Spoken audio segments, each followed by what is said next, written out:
arrive à manger 3 fois par jour un repas équilibré, nous on a politique, mais si vous regardez nous en dit, et nous les doigtés il n'a qu'on dit, mon frère, tu es une puissance. Tu n'aimes pas n'importe qui, tu es une puissance. Tu es une puissance. Tu n'es pas héritier de quelqu'un. C'est-à-dire tes parents ne sont pas extrêmement riches. Tu ne fais pas dans le faux, c'est-à-dire dans l'illégal, dans l'illicite. Tu n'es pas dans le détournement. Dis-moi que je suis une puissance. Mon frère, tu es une puissance. Tu n'es pas n'importe qui. Parce que ce que tu arrives à faire à Lomé ici, et qui te permet d'avoir le peu que tu as là, si tu le faisais peut-être dans un pays occidental, Joe, ta vie sera une vie parasitiaque. Voilà pourquoi les gens sont toujours derrière toi. Voilà pourquoi les gens te poursuivent toujours. Parce que vivre à Lomé, il faut avoir le cœur de lion. 2 cœurs de lion. Vous pensez que c'est pour rien on a mis 2 lions sur notre symbole? Ce n'est pas pour rien on a mis 2 lions, hein, parce que quand tu es togolais, tu as le cœur de 2 lions. Toi seul, tu dois avoir le cœur de 2 lions. Toi seul, tu dois avoir le cœur de 2 lions. Hey Joe, moi-même je suis en paix, je ne peux plus aider quelqu'un maintenant.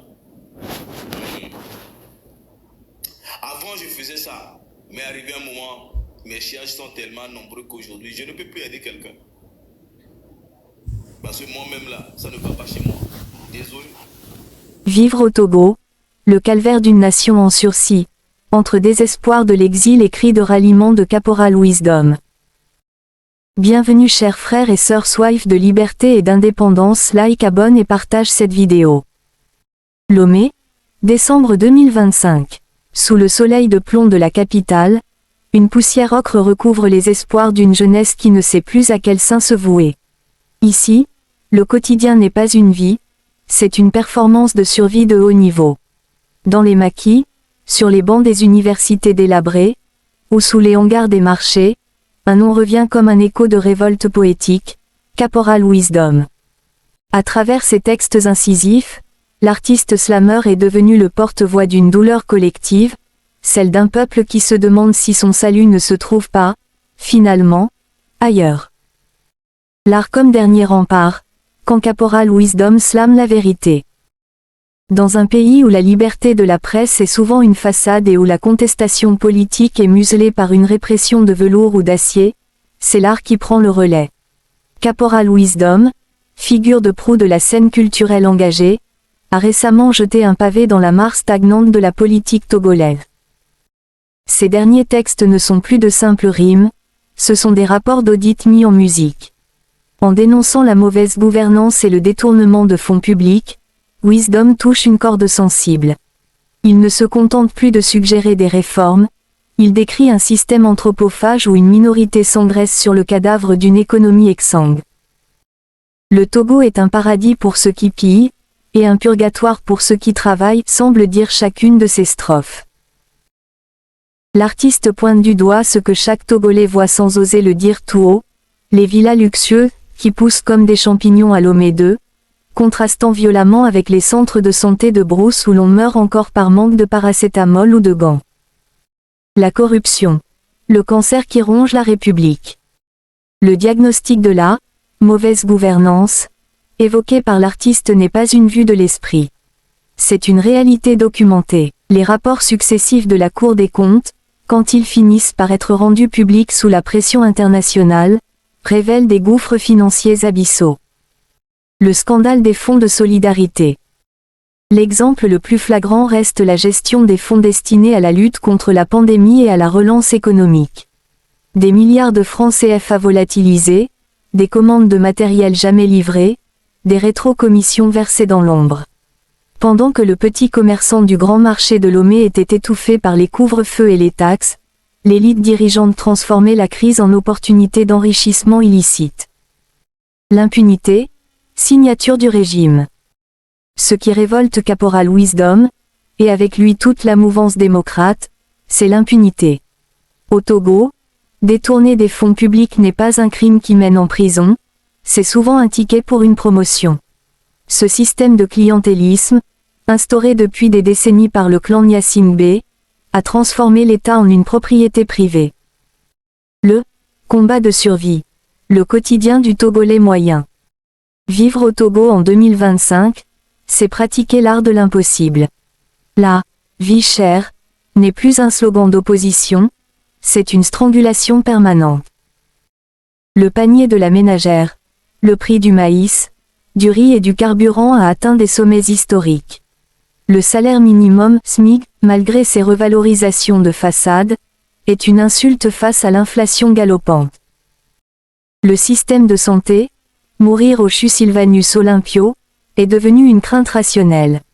Le manque d'équipements de base oblige les familles à acheter jusqu'aux seringues avant toute intervention. L'éducation, des universités surpeuplées produisant des diplômés pour un marché de l'emploi inexistant. Le chômage des jeunes n'est pas une statistique, c'est une bombe à retardement. Face à ce tableau noir, la question de Caporal Wisdom résonne dans chaque foyer. Peut-on encore espérer ici? L'exil ou la tombe? Le dilemme de la jeunesse.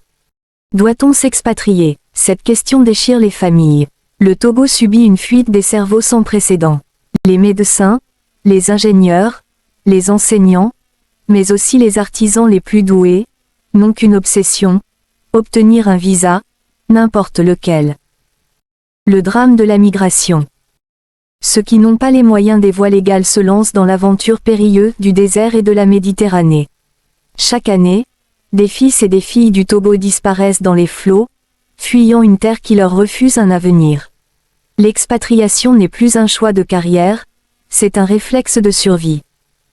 Le coût social de l'exil. Cette hémorragie humaine appauvrit le pays. On exporte notre force vive et on importe de la misère. L'absence de perspective crée une nation de zombies politiques, dont le seul projet est de partir. Caporal Wisdom pleure cette perte d'identité. Un pays qui ne sait pas retenir ses enfants est un pays qui se suicide. Fort Gnassingbé, l'heure du bilan et l'exigence de démission. Après 20 ans au pouvoir, faisant suite aux 38 ans de son père, le bilan de Fort Gnassingbé est, pour tout démocrate sincère, un constat d'échec structurel. Certes, des routes ont été construites, certes le port de Lomé est performant, mais à quel prix et pour qui? La croissance sans développement. Le Togo affiche des taux de croissance enviables dans les rapports de la Banque mondiale, mais cette croissance est asymptotique, elle approche le peuple sans jamais le toucher. C'est une économie de comptoir qui profite aux multinationales et à une oligarchie militaro-civile. L'usure du pouvoir. Le maintien au pouvoir par des révisions constitutionnelles contestées et des élections à la régularité douteuse a créé une lassitude nationale. L'appel à la démission n'est pas seulement une demande politique, c'est un besoin physiologique pour la nation.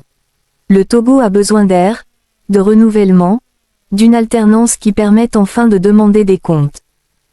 La vision d'un Togo nouveau, vers une révolution des consciences. L'analyse de Caporal Wisdom nous mène à une conclusion inévitable, le changement ne viendra pas d'en haut.